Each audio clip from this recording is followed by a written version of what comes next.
What's up, everybody? Welcome to another episode of Get Paid for Your Pad. And today we are talking again about artificial intelligence. It's a hot topic in our industry right now. Sounds like we're at the brink of AI really becoming something that everyone's using in the whole world, but especially in the short-term rental industry. So I invited expert Bart Sobies here. He's the founder of iBooked Online. He helps host drive direct bookings.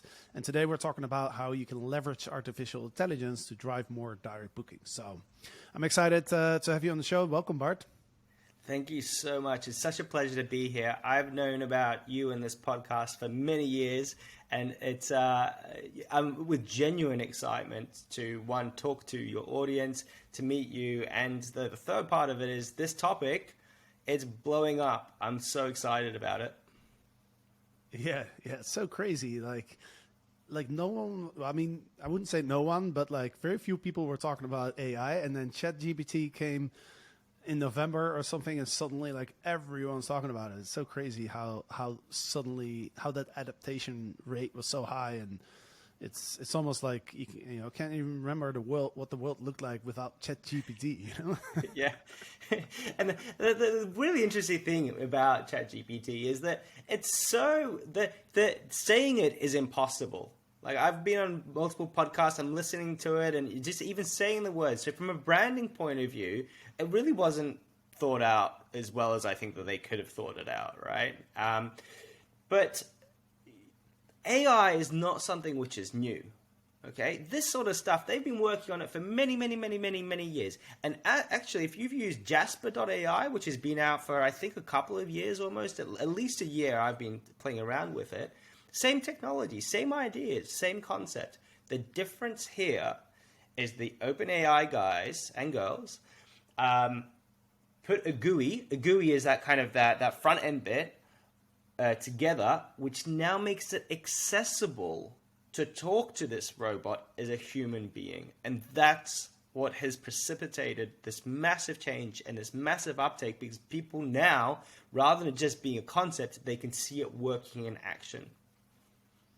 Yeah, I remember when that tool rebranded to Jasper.ai, and I'm the one who normally writes content within our business, so all of our team members were making fun of this for like a week. What was it called before they rebranded? I can't remember, because I think it was Jarvis or something. Yes. Was it Jarvis? Yes, I think so, but yeah, I can't remember. Yeah. But I do remember checking it out, and we actually signed up for it, and I played around with it, and I don't know. There was for some reason I just couldn't get into it, and then I just kind of dropped the ball on it. But yeah, I think with ChatGPT, yeah, it's definitely misspelled it several times, and also like if you log in and it's not, the design isn't so great. There's the usability. It's easy to use. I'll say that. It's very easy to use, right? But also the experience wasn't so great, because like you sign up and then they're maxed out, so like you have to wait a few days and everything. But yeah, it's just, I don't know, for some reason it just caught on so quickly, right? Yeah, I think so. And let me tell you my journey. And thank you for calling me an expert on this. I wouldn't consider myself an expert on this, but I would consider myself far advanced in terms of how to use this technology in short-term rentals, because I'm super interested in short-term rentals, hospitality, and also in technology. That's always been my forte, and that's why I'm the kind of guy who will be sitting up in the middle of the night just working on these tools and seeing what other people are doing, and really like doing a deep dive. So I think I started hearing about this in maybe October, November, when it first started to hit the media that this tool has come out, and I think I didn't touch it until late November. And I was like, oh, okay, well, it sounds a bit scary. Oh, is it that important to my business? And I had it there. I was like, I've got to do something with this. And then I think, so my birthday is December the 4th. Around about then, I was like, let's put some time aside and let's have a little try. Let's try this thing out. And then I started talking to it. I started asking a few questions. And I was like, this is really, really good. When the penny dropped for me was when I saw someone else's reel. And they said, did you know that with this tool you can create tables? And I was like, what?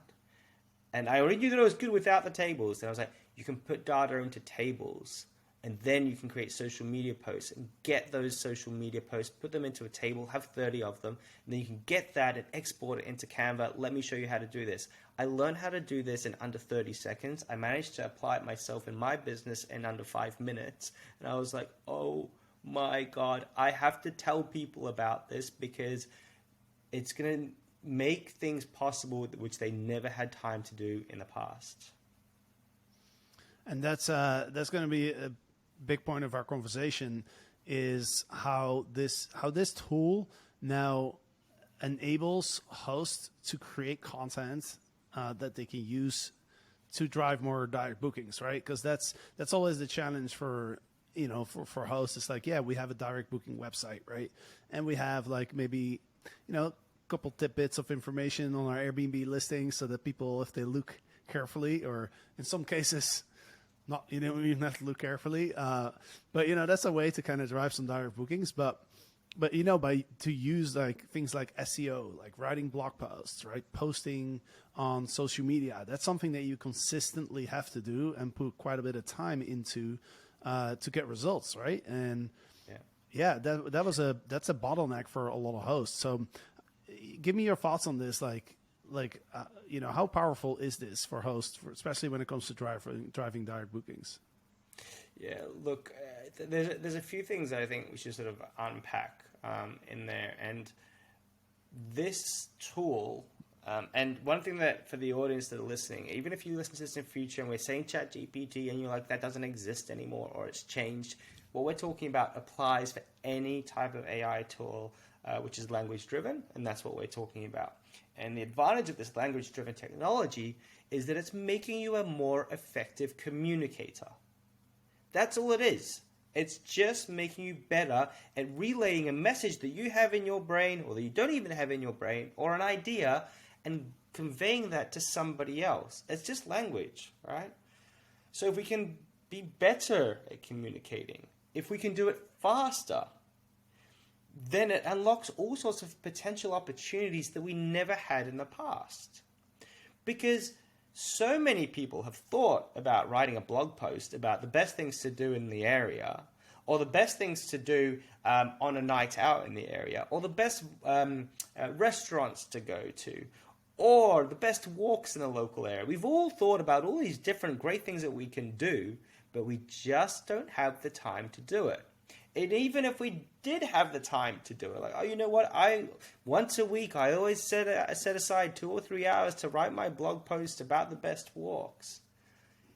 The other part of it is that we sit there and we start off with a blank piece of paper, and then we have to go and do our research. And we have to go, what are the best walks? Well, I know this one and that one, but I can't remember where that one was, so it takes so much time. And then what this tool is doing is getting all of this information from everywhere, smashing it together, and then creating an answer for you, or creating the blog post or whatever. So when we talk about direct bookings, there are several ways that people will find us. One, a previous guest will come back and book with us again. So we need to make sure that our website is working, that it's enticing, and all that sort of stuff. The other way that people will find us will be at a different stage of their life cycle, or when they're looking to book or to engage with a holiday. And at the start of the funnel, when they're still at a phase of dreaming of their ideal trip, where they're like, oh, I want to go somewhere nice, that is something which for most short-term rental owners is very hard to get to people at that particular moment. Because the amount of content and the amount of stuff you've got to do to engage with people at scale, so that when they're dreaming, that they say, well, I'm going to choose this particular destination or this particular location, and then follow you on Instagram, so that then when they're ready to book, they remember you, and then they go back to your website and to book direct. It's such a huge amount of work. And for most people and most companies, it's just too far a stretch, and they just don't do it. So what we do now is we say, we have opportunity and potential to work on content that we never could before. And because we've got better with our content and our communication, now we can drive more direct bookings. So one question that comes to mind is, where do we start? Like, if I'm a host and I have a direct booking website, I haven't done anything yet. I hear you on this podcast, and I'm like, all right, I want to listen to Bart. I'm gonna get started.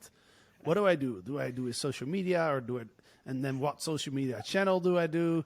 Do I do a blog? Like, where do I start?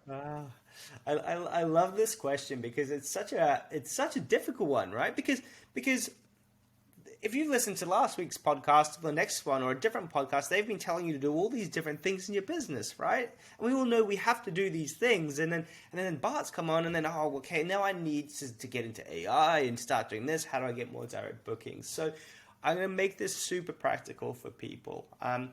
And what we did is, so I told you that story of discovering ChatGPT and then going down this path of trying to understand how hosts would use it. And what we did is we did a 5-day challenge, and we broke it down, and we went, what is the number one thing that people struggle with the most, or that they could get the biggest bang for their buck in terms of, I'm going to use this tool today, and then hopefully I'm going to get a result tomorrow, right? That's the best case scenario. So what we did, my phone's going off because it thinks I'm talking to it. But what we did is we got, yeah, thank you, Google. So what we did is we got the titles of the properties, and we got the descriptions, and we worked on those to start off with. So if you're starting out, that's all you're going to do, is you're going to get your title, and you're going to put it into ChatGPT or whatever tool you choose. I don't care which one. Just find the best one. There are loads of them out there. We'll talk about that in a sec. Say, please rewrite this title in a more engaging way. Okay? Give me, and then I'll give you 3 or 4 titles. You say, give me 10. Give me 20. Make 100 of them. And you're going to go through and pick the right one that suits you. But what you might also do is you might say, it's actually coming up to summer. I want to target people for summer holidays, so please put it in the context of a summer holiday and families traveling with pets. So then we change the title. Then we do the same thing with the description. And there's a few different prompts you're going to want to do for the description. For example, you might set the scene. So explain to okay, I'll give you an example. So I'm in Melbourne, Australia. And it doesn't matter what city you're in, but you can do this. You get the city and you say, please describe the ideal getaway for a couple traveling to Melbourne who is staying in a short-term rental with a king-size bed and a spa, which is located 5 minutes to all the local attractions. And then I'll write a description. In the morning you should do this, and you say a typical weekend. In the morning they'll do this. They're gonna have this magical experience, getting away and meandering through the streets, and I'll do it better than what I will do it. Say, and then you get that description and you pop it into your short-term rental listing, so onto an OTA. But you also update your website. That alone, when we did this exercise in our 5-day challenge, people came back the next day and they said, oh my God, I got 3 bookings overnight, and I only have 1 property. And I'm like, I didn't believe that would be possible, but it is possible because this thing is communicating better, and it probably gave them a good bump on the OTAs as well because of discoverability. But that's the essence of it. So you start off with, when you get started, 1, start to use it, experiment, try things, and then the first thing that I'd always do, on your website, site titles, descriptions, meta tags, all of that sort of SEO type stuff, just get it all organized better, because I can guarantee 90% of the audience listening will say, I was going to get around to doing that, to optimizing my descriptions. I just haven't done it. You do that alone, and you're going to find that Google and the search engines will start to give you a bit of a lift in ranking. Yeah, one thing that I found it useful for too in our student groups is to create captions. Because that's another thing that a lot of hosts that kind of skip over because they don't really know what to write. So you see a picture of a kitchen and they write the kitchen. We have a kitchen, or this is kitchen, and then ChatGPT is pretty good at that. If you tell it like, hey, I have a kitchen and it has an oven, it has this, it has that, create a caption of 100 words that describes the experience that my guest can have in my kitchen using these 4 things or something, and it will craft like an amazing, enjoy, cook your favorite meal in in my modern kitchen that has an oven and a this and a that, like, so it's really good for captions too. So I guess that's like a good place to start is look at your current listings and, like you mentioned, just by updating a bunch of stuff like that might drive a few bookings, but it's also going to help with the conversion, right? Because better content is going to convert more viewers into bookers. Yeah, and one little tip on the back of that, make sure that whenever you're describing anything, stop talking about the features. We're not selling houses, we're selling experiences. So tell it to write it, the experience of using the kitchen, not what the kitchen has in it, if that makes sense. And all of a sudden, you'll start to engage people in a much more, in a better way, because we're all about selling experiences here, not just rooms. So that's the one thing I recommend with captions and any kind of description and kind of tying off that point. One thing I did as well is I added a couple reviews to the prompts. So I said like, hey, write a description or a title or a caption, and then here's 2 reviews that my guests have left me that talk about this, right? And then it was using kind of their language in that as well. So that was pretty useful, I found. That's amazing.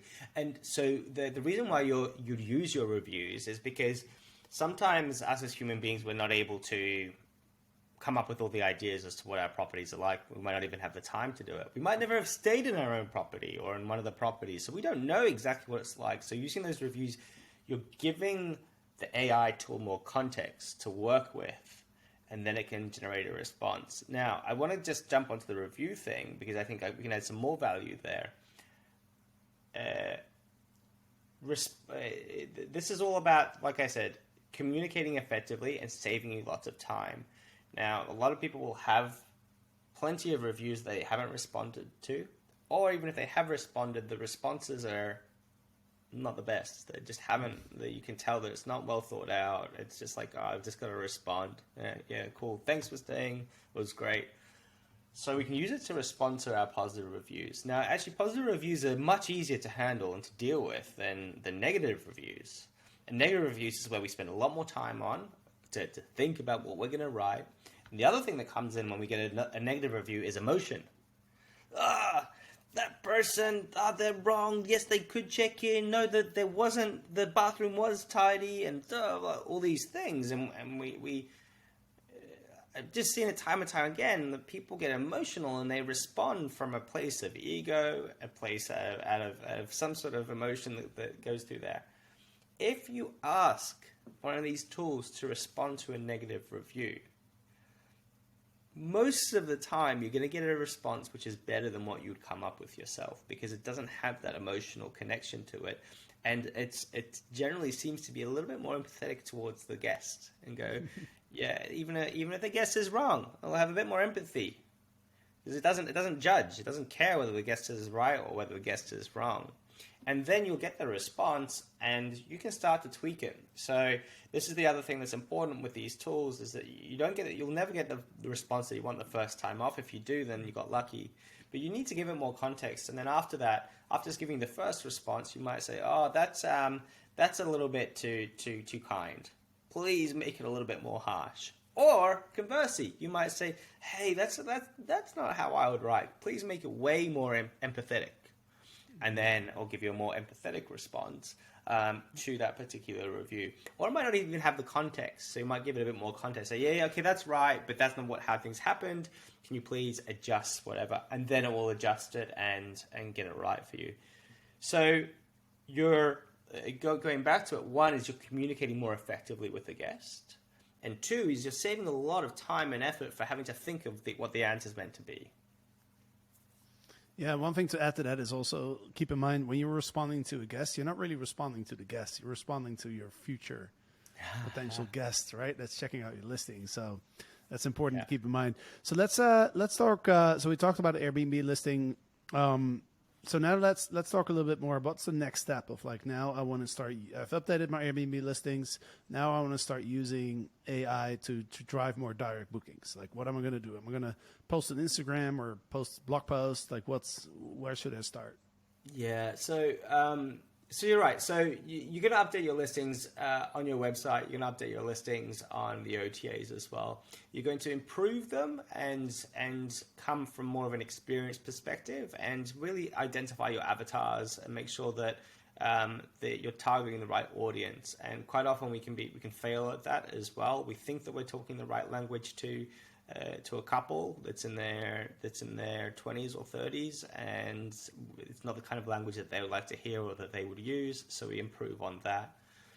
Then so we've done all of that. Then the next step is to look at the search engine optimization. So we want to make sure that we're ranking well for keywords which are relevant to our target audience, for people that might be looking for our particular place.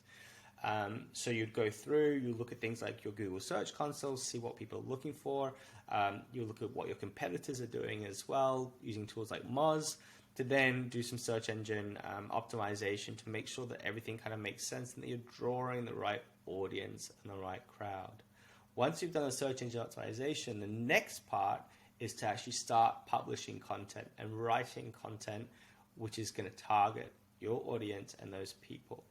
And this is where I can't even explain to you how much I enjoy this part, because blog writing content, right? And the one thing that I really hate, I actually hate blogs. Like I don't read blogs myself, but I do read information. I do read news articles, what's happening, the latest things. I don't want to read a blog. A blog is kind of like, oh, it's all about me. So avoid the word blog on the top, by the way. Just have news or articles or things to do in the local area. So that's a little tip there. And so now we're going to start to write articles, right, or a blog or a post about things to do in the local area. And you're going to make it super enticing. So things that people really want to know the answer to.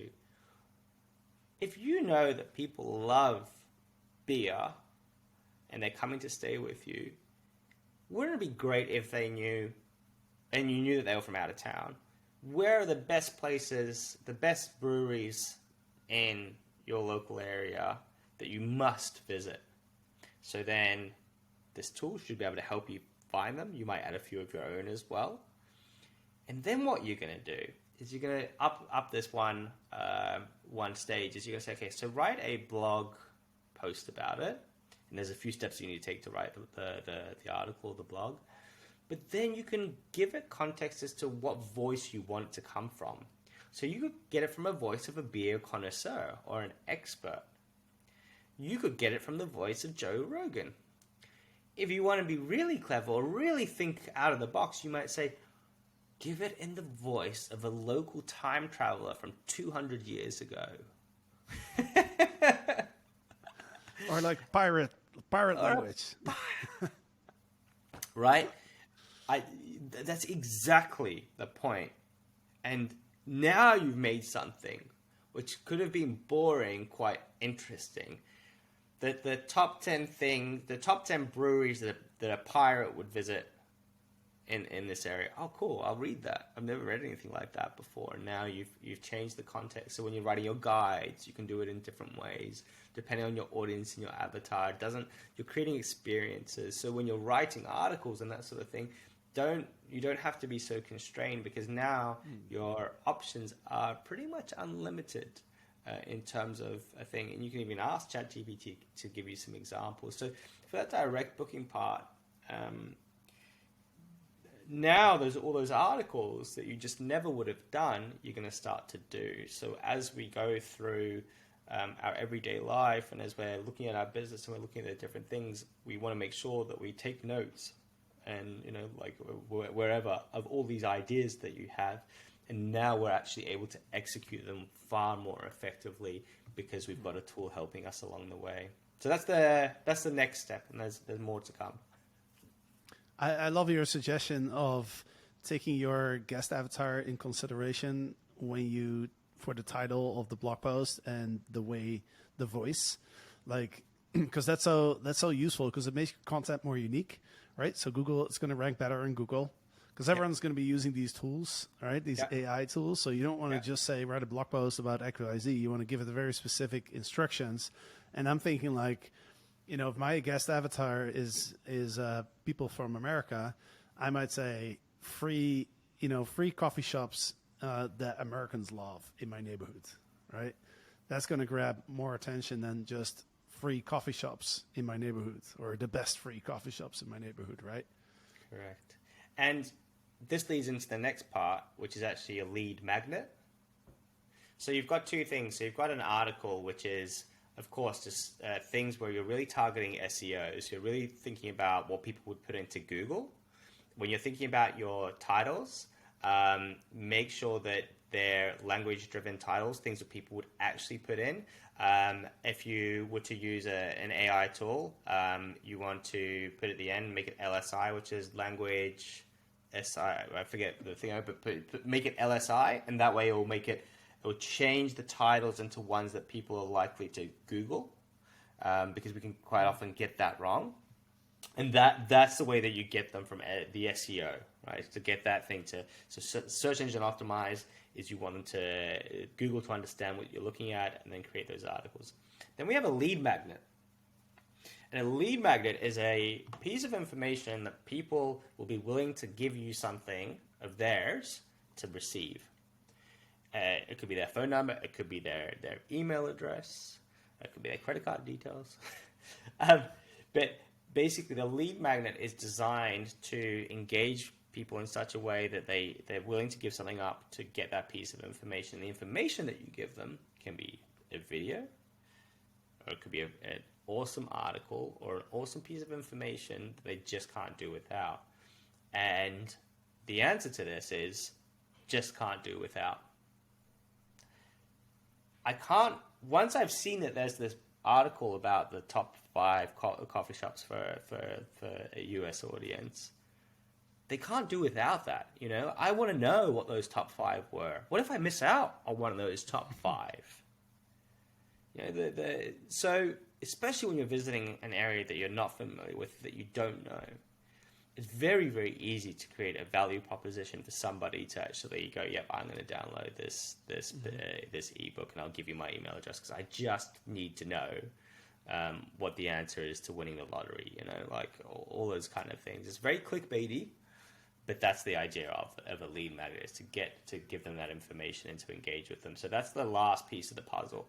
And ultimately, when you're thinking about book direct strategy, I think I might have mentioned at the start, you're looking at previous guests that stay with you and you're trying to attract new guests as well. But that database is just the key to the book direct strategy. You're not trying to find new people all the time, because you know what? The OTAs will always outbudget you. The big hotels will always outbudget you. You're way too small. What you want to be doing is you want to be getting your audience, growing that audience, and then working with that audience and massaging that audience to then think of you first, because you're going to provide a better experience, because you've been in front of them way more and you've been a lot more empathetic of your guests, and that's how you get into book direct. Right. So I like that suggestion. Just having a lead magnet on your website with 5 best things to do, or whatever your local recommendations that you want to put into there. Because a lot of people have guidebooks. They have online guidebooks, right? Mm-hmm. These days, like Hostly or TouchStay. Yep. You can easily turn that guidebook into a lead magnet, right? Because you already have recommendations in there, right? Okay. You put that on your website as a download. People will give you. So when people research your area, even if they stay somewhere else, if they download your lead magnet, now you have their email. You can send them an email of like, "Hey, thank you for downloading our guide. Hope you enjoy it. By the way, if you're looking for a great 2-bedroom apartment to stay in this area, check us out." Right. Yeah. And then you have their email. So I like that. I mean, I 100% agree with you. Like, trying to compete with the OTAs and for our marketing is difficult. But one thing that we have over the OTA is we have our knowledge, right? And we have our personality, and that's unique.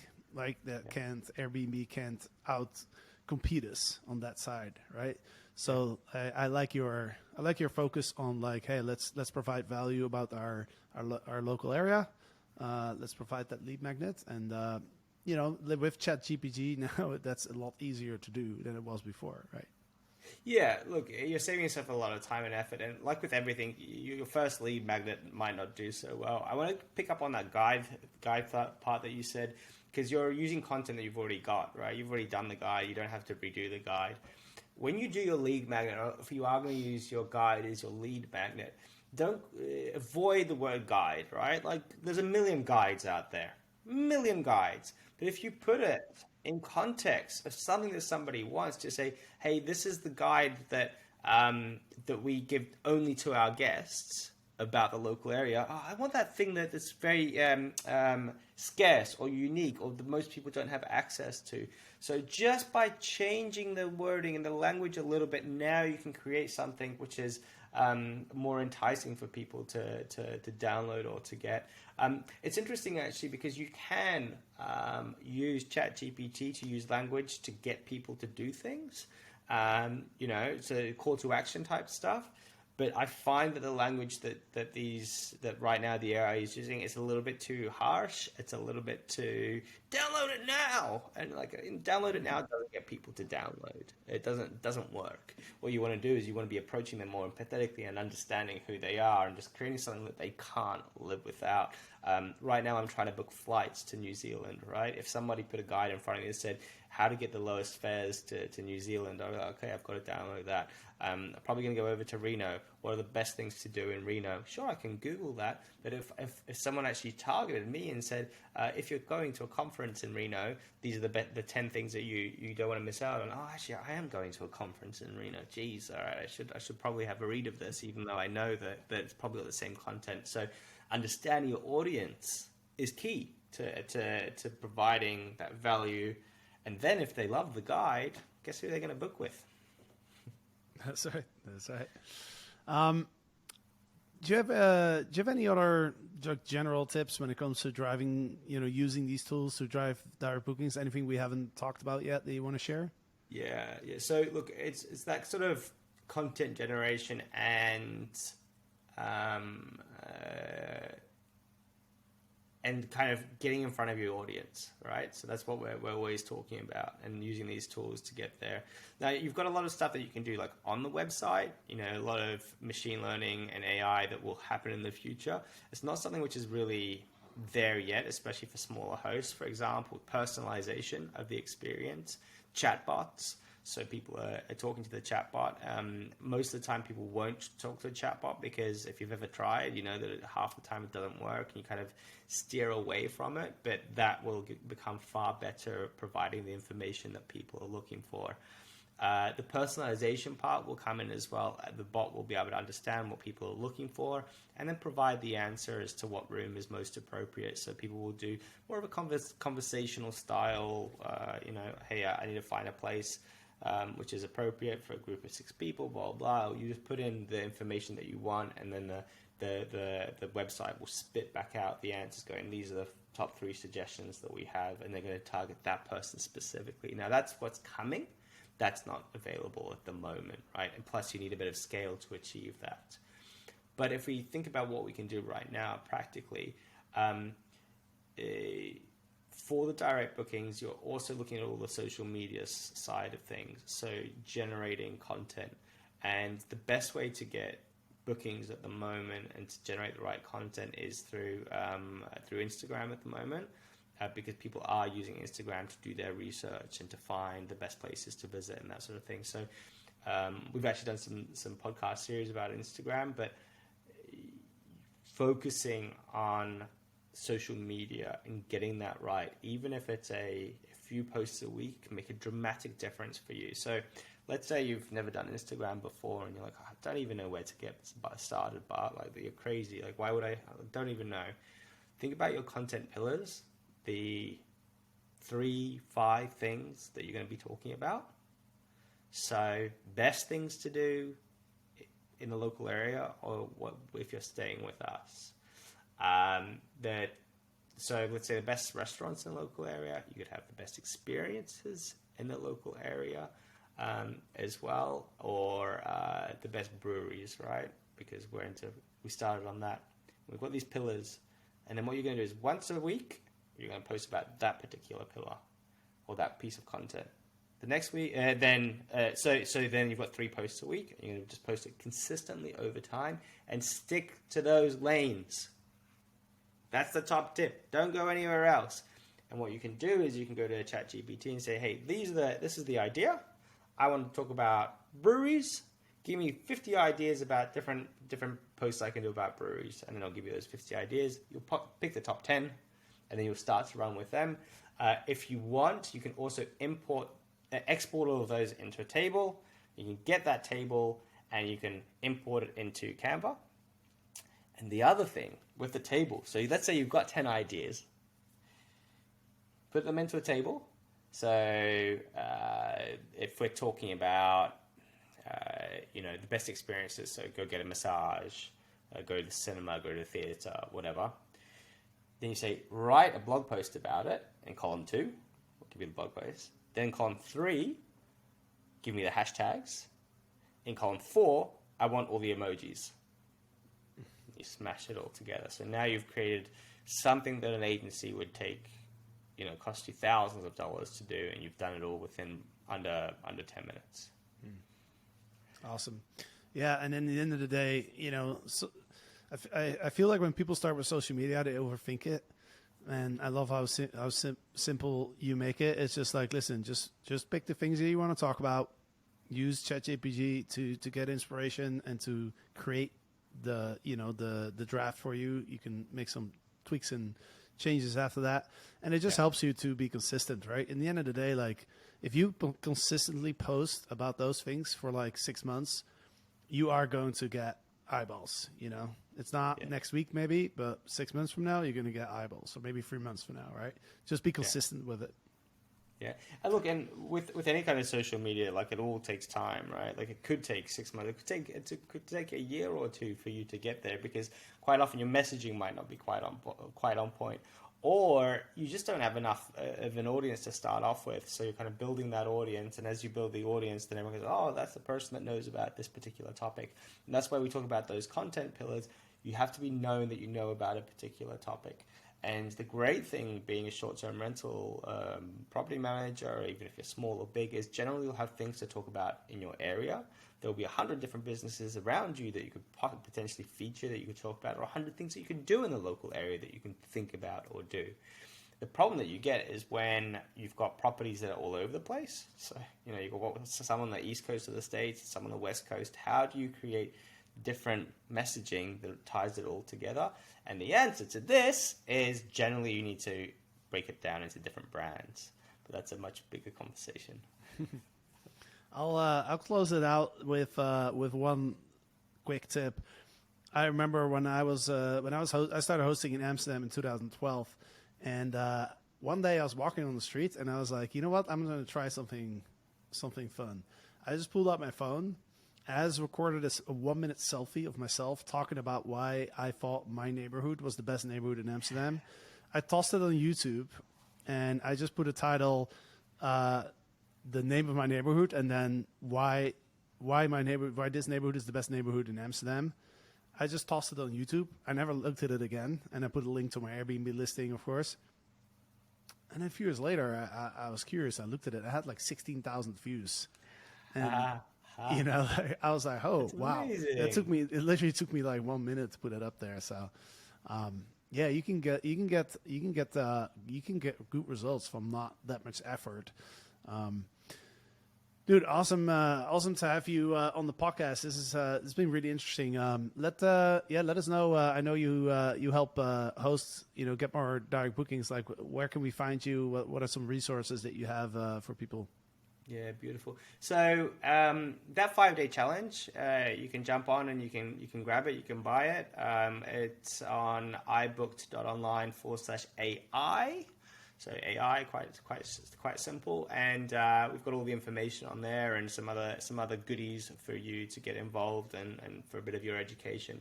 If you're looking for a brand new website, just drop the AI and just put ibooked.online. You've got our homepage and you've got all the contact details and that sort of thing. We're a very empathetic company, so therefore it doesn't matter how big or small you are, we will talk to you, and if we can find a solution which is going to be appropriate for the PMS that you're using, for the size of your business, whether you've got a brand, you don't have a brand, whether you've got properties here and there, we'll listen to you, we'll talk to you, because it's not about finding a solution which is going to fit you, it's about finding a solution we're not forcing the angle is what I'm saying. So when it's appropriate, we'll be working with you and within your budget. So those are the two things. And yeah, just follow me on Instagram. So Instagram, iBook.online, you'll find us as well. I'm sure you'll put all the links in the show notes. Will do, for sure. Awesome. I appreciate your time, Bart. Let's keep in touch, and if I'm ever down under, and I'll shoot you a message. You'll have to come to one of the conferences. Look, thank you so much for having me. I appreciate it, and it's been a real honor. Awesome. Thank you so much. And to the listeners, thank you. Hope you enjoyed this episode, and we'll be back on Friday, of course, with another episode. So have a great week, and see you soon.